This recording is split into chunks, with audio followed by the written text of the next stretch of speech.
Dès l'aube, ils ont envahi les rues de Bruxelles au volant de leurs tracteurs. Des centaines d'agriculteurs venus de Belgique, mais aussi de toute l'Europe, Espagne, Portugal, Italie.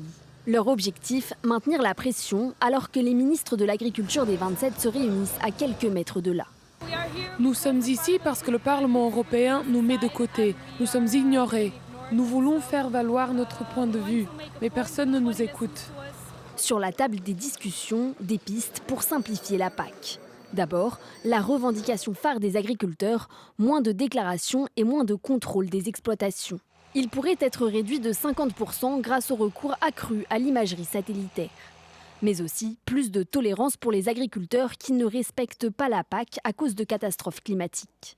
Autre proposition, revoir certaines normes vertes de la PAC qui irritent les agriculteurs, comme celle qui impose aux éleveurs de maintenir une partie de leurs terres en prairie, même si leur cheptel diminue. Ou encore l'obligation de rotation des cultures, des règles qui pourraient être assouplies.